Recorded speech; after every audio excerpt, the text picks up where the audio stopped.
Hey guys, Comet here. Welcome to episode 9 in my Spaced Out series, where in the last episode, I put in this mini duplicate housing unit. And towards the end of the last episode, I also put in this balm lily farm here, because I want to try and ranch up some Dreckos and shear them for reed fiber. As you may well remember, I have been trying to get reed fiber for a very long time. But the printing pod decided to help me out here, and it gave me some Drecklet eggs. So once those hatch, I want to get them up into here, and feed them these balm lilies, and try and shear them. Now, these need to be kept at a fairly warm temperature, a 35 to 85 C. So what I'm thinking I will do, if I look at the temperature of the liquid in here, it's right at 40 degrees, basically. So I can pipe the output from here down into here to heat up this room, and then put it back up here. So using some insulated piping, I'm gonna pull off of here and come down, run it through here, and then use radiant piping right through the farm tiles, and then come back up to, I guess, here. And then I can snip that. So that should keep these fairly warm. And then I think maybe I'll put some insulation here too, just to try and keep the heat stuck in here. I'm not gonna be able to do... Well, actually, I could remove this. Yeah, I'll get some insulation there too. I want to try and keep the heat stuck in here. And I do have a plan B in case this whole thing just doesn't work. If I go over to this planet here, it has some mealwood on it. So all I have to do is find the, this thing. The supply teleporter. Oh wait, this is the output. So I'm looking for the supply teleporter input on this planet. Then I can ship over the mealwood seeds. But I want to try and get this working. If I can't, then I'll go with the mealwood. So that last pipe was just put in. If we watch the water here, it should heat up this area. Oh yeah, these farm tiles are getting very warm now. Once they hit 35, these should start to grow. Ah, there's the first one. And the second one. Beautiful. So this should be ready for the Dreckos once they hatch. Now, I want to address a comment from Common Sense 200 about using the farm station in my bog bucket farm. So yes, I could do that. The only problem is that the farm station requires fertilizer, and the whole point of this farm was to rely only on the polluted water that's produced from this cool slush geyser, because if I keep throwing fertilizer at this, I'm eventually going to run out of fertilizer. So I could use the farm station only for, until I run out of fertilizer. Or I could try and make some fertilizer. So if we look at the fertilizer synthesizer, I've never actually used one of these. It uses polluted water and phosphorite to produce fertilizer. So dirt, polluted water, phosphorite, and power. And it produces 10 grams of natural gas and 120 grams of fertilizer. So the 39 grams per second of polluted water could have gone into more bog buckets. So if a bog bucket takes 40 kilograms of polluted water per cycle, then it takes 66 grams per second to feed a bog bucket. So by giving up like 1.5 bog bucket plants, I could use that polluted water instead to make fertilizer. The only problem is phosphorite. Now, phosphorite I can get from the Dreckos that I got from the printing pod, but that just adds a layer of complexity to the entire process. And having things super interdependent isn't that great, because if one of the links in the chain fails, then the whole chain goes down, right? If for some reason my Dreckos die, then I can't make any more phosphorite, which means I can't make any more fertilizer, which means I can't fertilize my bog buckets anymore. So by only relying really on the output of this geyser, I can secure some food, which I think is the simplest way of doing this, and the least prone to breaking. The only thing I really have to do now, because I stopped using this water because it was too cold when I moved all the dupes into this new DHU. All I have to do now is figure out how to warm up this water here. So I don't want to just warm it up using the Teppidizer like I was. I want to try and put the heat somewhere important. So for instance, I could cool off this battery box. Now, getting the plumbing over here might be a little tricky. I can bridge over that, come down this way, switch to radiant, and then back to insulated through here. And I can connect on right here. Now let's watch this water flow. And it should cool off this area. Oh yeah, look at that. Now the only question is if it will pick up enough heat to not stifle the bog buckets. Like, the polluted water here keeps dropping in temperature as there's less and less heat in here. Yeah, I'm gonna need to dump more heat in there. What I could do is try and recapture some of the heat from the oxygen this is producing. I would just have to redo this piping. Alright, well, I don't need this. Let's simplify. So I do need this loop to keep the bomb lilies warm. But what I could do, instead of looping all the way down through the bottom here, I could connect this, and then after it soaks up some heat from here, I can run it through the bottom here to cool off the oxygen in here, and then run it down. So first I need to get all of the clean water out of here, so I'll just snip the output and let it consume everything in these pipes. And then to make it through here, I'm gonna need some bridges here and there. Now I want to remove all of this piping. I need that gone and that gone, so I can actually run the radiant pipe through there. And I'm gonna have to break in right here so that my dupes can access it. But that's why I left this filter here, for scenarios like this. So then some radiant piping along the bottom here. Or I guess I could zigzag it. Try and get as much heat as possible before leaving. And then back to insulated here. And this will come down and plug into here. Just run some insulated piping through the wall, and some radiant piping into the wall. There's no point in putting radiant piping inside of insulated tiles, because the tile is already insulated, so they just kind of counteract each other. And then I will snip that, because I want all of the water to go this way. I'll seal that back up, and we'll see what it does to temperatures here. Oh, yeah, look at that. Nice and chilly. So all the oxygen, yeah, it's coming out really cold. That's perfect. So now I don't need this anymore. And it looks like the plumbing is confused. The water's trying to flow backwards. So I can coax it in the right direction by putting in a bridge here. So the way the priority system works, it will take the output from these bathrooms, run it through the sieve. Once the clean water pipe here is full, then any excess will go this way to feed the bog buckets. And when the polluted water here is insufficient, it will pull from this line here. Actually, I don't think I need any of this piping down here anymore either. Okay, temperatures are starting to look pretty nice. So this is warm, this is cold. These are a little too cold. But as more of this warmer water is used, they'll heat back up. They hatched! Yes! Okay, let's get these guys in the... Where's the third one? Ah, there you are. Let's get these guys up into here. So they are eating the bomb lilies, it looks like. Alright, so once these guys grow up, we'll have some reed fiber. And it's gonna take them... I think they become an adult at 25. So at cycle 330, I'll be able to harvest some reed fiber. But what's the next thing I want to get done here? I guess I could just go and remove more of the map.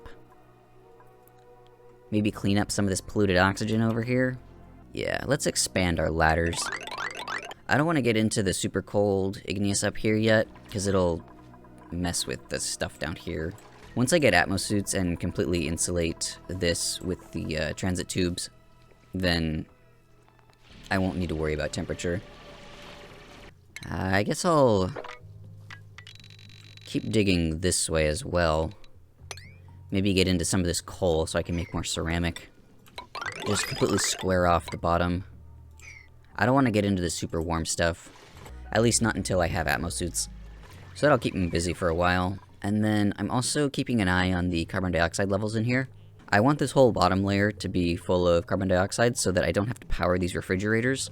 So once I see it bubble up to this first statue here, I'm going to put in some carbon skimmers on the two sides.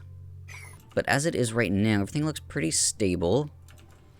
I've got my Drecklets eating the balm lilies, which are at the perfect temperature. These bog buckets, they're getting a little too cold still. See, the temperature on the polluted water is 5.8. But the oxygen is nice and cold. I don't know where else I could get some heat. These are actually producing quite a bit of heat. Maybe I should put these up in here. I wanted to keep them close to all of the materials here, so that my dupes didn't have to run all over the place to transport materials. But I think the heat, recapturing the heat is more important at this moment. And I don't want to just run the piping over to here. I want to try and keep everything contained. So we'll see what this does to the temperature of the output water. Theoretically, if these three are running constantly, it will add 60 kilodtus of heat to the polluted water. And if the polluted water, let me get some stats on that, has a specific heat capacity of 4.179, they're stuck. I was trying to do some math, and then I saw that they made a mess. Come on, guys. There you go. Okay. Okay, but back to the math I was doing. I want to see how much the polluted water, or the temperature delta on the polluted water with this added heat. So the water throughput on these bog buckets, I have... Let's see, what is this? I have 30 of them right now, and they take 40 kilograms per cycle of polluted water. So if I do the 40 times 30, and then divide that by 600, that's how many kilograms per second of polluted water is flowing through those pipes. So 2 kilograms per second. And it has a specific heat capacity of 4.179. And we're adding 60 kilodtus with these 3 kilns. So if we keep everything in terms of the specific heat capacity, which is grams per DTU, or grams Celsius and DTUs, then this becomes 2,000 grams, and this becomes 60,000. So to set up an equation for this, we have temperature delta will equal the heat, so that's this number over here, divided by the specific heat capacity times the mass. This way all of the units will reduce out and we'll be left with just Celsius. Because specific heat capacity, if we look over here, it actually gives you the units. It's DTUs per gram per degree Celsius. So we can set up the equation like this, and when you plug all the numbers in, I get a temperature change of about 7 degrees. So this water should be warm enough because of these kilns. And it looks like, yeah, these aren't stifling anymore. Oh, and it looks like my duplicants have sheared these already, which means I can make some Atmosuits. Let me get a forge going. So I've got 6 reed fiber, and an Atmosuit I think takes 2. So I can only make 3 Atmosuits, which isn't really enough. I need, well, 3 times that. And the growth cycle on these Dreckos, if I want them to just lay eggs and die off, it's going to be like another 100 cycles. So I'm thinking if I have a separate grooming station up here by the hydrogen, I can get them to regrow their scales and then drop them back off over here I want to try and utilize this hydrogen. I could do something like this. I don't know how well it'll work. Stinky. Can you get out? Yeah, okay, you can get out. So I need to fit 8 Atmosuit ducts in here, which shouldn't be a problem. I'm just not sure. Now, do I want to center it? Or just start over here? Now, I'm probably going to have 4 of these, just for duplicate throughput. And then I can put the checkpoint right here, and then the docks behind it. Oh, but I don't actually want to put in the checkpoint yet, because then they won't be able to leave. Okay, but this looks like it's done, so Dreckos are going to go up here. I want to wrangle these guys and put this on a higher priority. So they should get dropped off over here. And while they're in the hydrogen, they should regrow their scales, and then I can drop them back off over here. At least that's the plan. I don't know how well it'll work. I've been watching this, and it looks like the levels of chlorine are going down. So these might actually consume chlorine, even though it's not written in here. Which means I will have to go back to mealwood. Which means I'm gonna have to send a dupe over to this planet here, which I have kind of been ignoring. Now that I've run out of coal, I can't make any more ceramic.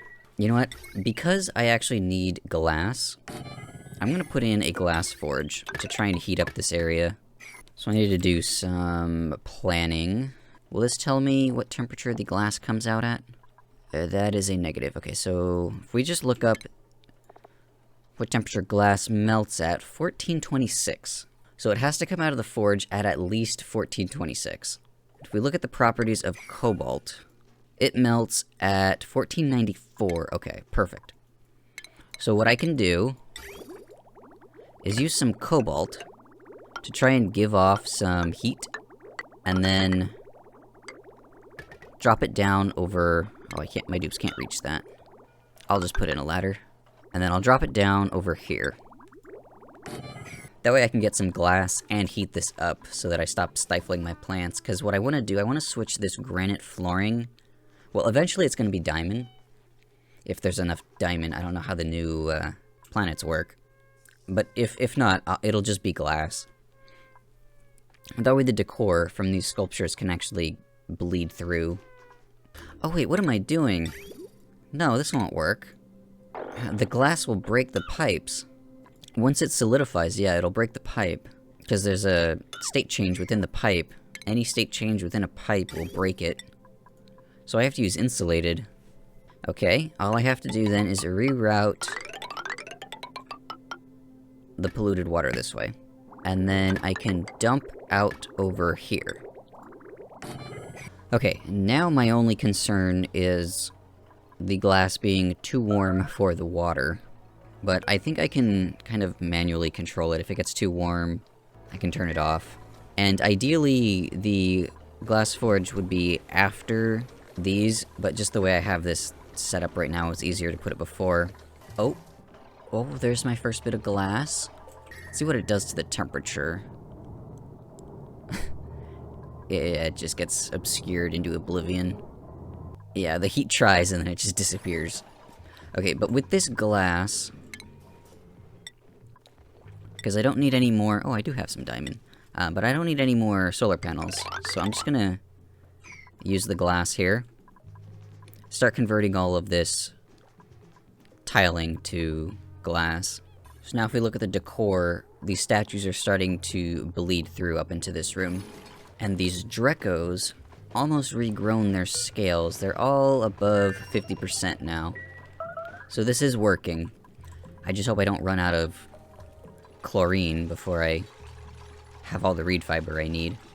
These look like they're completely encased in carbon dioxide now. So I'm going to snip this and put in a bunch more. And then I don't actually need this wiring. Once I get access to viscogel, instead of using refrigerators here, I'm gonna have a little, like, vacuum room in here where all the food gets dropped. Or I suppose I could actually just put that room down here for now and not use refrigerators. because it's CO2, so it can just sit on the floor. Once these refrigerators get full, I'll start thinking about that. I have plenty of time still. I'm actually thinking of expanding this so I can fit another glass forge and a couple more batteries. Because this is taking forever. So this will output its glass. Yeah, I can have it output its glass over here. Oh wait, my dupes can't reach that. Hang on. Okay, same idea, but down here. And I'll just put in a bridge here. And for power, I actually think I don't need this. I'll just run it straight across. I don't think the glass will melt the power wire. We'll see. Because it has the water there to instantly cool it back off. So this copper can get up to, yeah, 1,000 degrees before it melts. I'll be fine. Oh, but my dupes aren't gonna be fine. The glass they're putting in here is super warm. Do I have enough steel to make... Ooh, I do. I think it might be time for some heat deletion. Okay, so I'm gonna set up a simple heat deletion device here. To get power in and out to this aqua tuner, I'm gonna use this power transformer. And I want to make this out of quality ingredients, so I don't have to change it later once I have the vacuum and the steam in here. So I'm gonna wait on the iron and ceramic. It's just the standards I set up, and I like to stick to them. See, I can put in the drywall for now. And I have enough copper for the shift plates. I'm gonna use just regular granite piping for the cooling loop. It doesn't need to be anything special, like radiant piping, because it's gonna be constantly going, and there's not much heat it has to move, and I don't need to waste all of my refined metals on this. So the whole thing is gonna be one big loop, and I need to avoid this plumbing here, so I'll put in some bridges, because I don't want the loop to be bridged. I want the bathroom plumbing to have the bridge. The only place I'm going to put bridges here are where I need the bubble buffer, because the aqua tuner down here will also have its own kind of internal buffer, so I need a buffer in the loop, otherwise it'll get jammed. And then this could actually be filled by the output of this. I'm just gonna have water. Eventually, it will be super coolant, and I'll probably maybe do like every other pipe a radiant pipe. But for now, water and granite piping will be fine. Oh, and these guys, I just noticed, they are at 100% scale growth, so I'll wrangle them back up. And then, so I'll set this to 4, that way they get dropped off back over here. And then they'll be sheared, and I can have another 3 Atmosuits. Now, they're almost done with the piping in here, so let me go over the automation down here. There's going to be a filter gate here that connects the liquid pipe thermosensor to the aqua tuner. That way, if one bubble in the pipe is at the correct temperature to run the aqua tuner, it won't turn on the aqua tuner. It needs a steady stream of the liquid that needs to be changed in temperature. That way it doesn't jerk on and off. It waits for the whole stream. Otherwise you get bubbles and it just looks nicer. But the way the plumbing is routed, it's like this. And then that will come out over this way and then connect into there. But once I have enough ceramic, I can actually finish that side. Yeah, it looks like I've pretty much used up all of the chlorine. So bomb lilies do consume chlorine, even though it's not written in the description. So I got 6 Atmosuits out of these guys. I might be able to get the 9th. Or I actually only need 8. Well, really, I'd only need 7, because at least one dupe at a time is going to be sleeping. But I'll put in the full 8. And while I'm on this topic, let me go over how I do the ventilation here. Well, actually, I guess it's not that big of a deal, because I only have 8. But if you have more Atmosuits than this, then there's a cool way of setting up the oxygen piping here. And this is what I had to do when I had a bigger DHU. If you use bridges here, let me pause the game so that they don't actually build this. But if you use bridges like this, you can have one pipe here, and then a second pipe here, And then if you bridge everything down this way, then every Atmosuit is connected to both pipes. So you can feed any Atmosuit from any pipe, and it just improves throughput. It looks messy, but there's a lot more throughput you can get from the pipes. Like, say if they're only pulling from... Well, if you were to have more Atmosuits over here, what I've seen a lot of people do is they'll do this. So they'll have one pipe feed the first ones, and then the second pipe feed the next ones. But the dupes always pull and put back the Atmosuits from the ones closest to the checkpoint.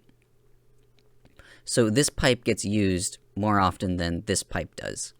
So to have the beginning Atmosuits be able to pull from either pipe, you have more throughput. Because these over here are rarely used, so this pipe would very rarely be pumping oxygen. But if you only have 8, like I do here, that's not really that big of a deal. But this is going to connect into... I guess this one should be what oxygenates this area, and then this one will be where the Atmosuits get the oxygen. So I will come in here. Whoa! Why is it so hot? That'd do it. Okay, we need to stop making glass. I didn't anticipate this going dormant. And then to power these, I guess I'll just run a wire like this. And that means I need to remove that there so they can get in and out still. Okay, so these are starting to fill up with oxygen now. I don't want to put in the checkpoint yet. I want to finish off this down here. Oh, do Atmosuits have durability now? That could be bad. If they keep taking constant reed fiber for repairs, or if they just break like the oxygen masks do, let me look this up. Okay, so it does look like Atmosuits decay like oxygen masks do. So, my Drecko farm will have to be more permanent than what I was expecting. But back to the plumbing here. I like to hide the piping in the wall. So it'll run that way over to there. And then the output pipe will be right here. So if I am going to make a permanent Drecko farm, then I will need some not reed fiber. Some mealwood from this planet here. I think I may want to tackle that in the next episode, though. I really want to finish off this cooling loop and get the DHU really solidified. Okay, so the setting on this, I want the aqua tuner to run if it is ever above 25 degrees in here. I may want to test this durability thing. The post I read could have been old. I'm going to put in a checkpoint and see if the returned suit will be damaged at all. I don't know why Clay thought this was a good idea. Like, it makes sense on the oxygen masks, but on the Atmosuits too, really? And I may want to start upgrading their... Now that I have the increased morale. I gotta go all the way to exosuit training. Otherwise, they're just so slow. Okay, so this should all be faster in the Atmosuits now. Okay, Gosman's about to return. Let's check the suit. 99%. Okay, it does damage them. It looks like it's the number of returns, though. I think that's the only way I could calculate it. Otherwise, I'd have to keep track of how long each duplicant is away, and change how much it damages it. So that means they can only use each suit 100 times, or they can take it off and place it back 100 times, I think. Because that one looked like it said 98%, even though it had been taken 3 times. Well, this one's 96, and this one is 97. Well, no matter how it's calculated, it still sucks. Oh, and this is bad. I actually don't want this running yet. Okay. Let's... Well, if this is ever above 97 million, whatever. I want to get some water in here, otherwise this will overheat. So if I remove the steam turbine temporarily, I fill this up with water, and then let the water push out all of the CO2, I won't have to pull a vacuum in here. So the way I want to fill this line up, actually, if I can do this, then I'll just pull the water off of the cooling loop and dump it down into here. And then I will put some ceramic in here. Actually, no, I can't do that yet. Let me deconstruct this. You'll see why in a second. I need them to sweep this. If I were to put this wall in, they wouldn't be able to sweep that. And then I can go ahead and build this wall up. That way the hole here allows the CO2 to escape. And I may actually want to steal some of this. That way I can fill the pool up down here quicker. I'm gonna try and increase duplicate morale a tiny bit more by putting in this arcade cabinet and jukebox. I think I have the power to spare. These batteries are only ever max. And now that I do have Atmosuits, my dupes are protected from the heat when I go to dig down here. So let me extend this out. My dupes don't seem to have enough time to actually use the rec room, so I'm gonna give them an extra downtime slot here. See if I can get them to dance. Oh, there we go. Meep's dancing. So there was a lot of little things that I got done in this episode. I guess the biggest thing was putting in these Atmosuit docks and discovering that they need to be repaired now. I also found out that bomb lilies do require chlorine. And where are these guys? Oh, they're almost there. I've started shearing these Dreckos. But I think in the next episode, because I really want to get up a permanent Drecko farm, so that I can actually make more suits once these break. So I will send a dupe into the transmitter here to this planet. Try and send back some mealwood seeds. That way I can start growing some mealwood on this planet, and I won't need to rely so heavily on these bog buckets. I've also started excavating some of this hotter material down here at the bottom, because it's not going to scald my dupes since they're in Atmosuits. So that's okay progress, I guess. I would also like to point out that I'm approaching 1,000 subscribers, and I've never really been one to ask for likes or subscriptions, but 1,000 subscribers is kind of a big deal. So if you want to see more content like this, I would greatly appreciate a subscription. And the YouTube algorithm really does like it when you press the like button. If you are unaware, I do have a Discord server. You can find a link to that in the description. I've already had a couple people join. Its main utility at the moment is more for factorial blueprints, but I do have some oxygen not included channels. So if you are interested in that, you can click the link in the description and just make sure you find the little thumbs up and click it on the welcome page. That way you get access to the entire server. But anyway, thanks for watching. I hope you learned something, and I'll see you in the next episode.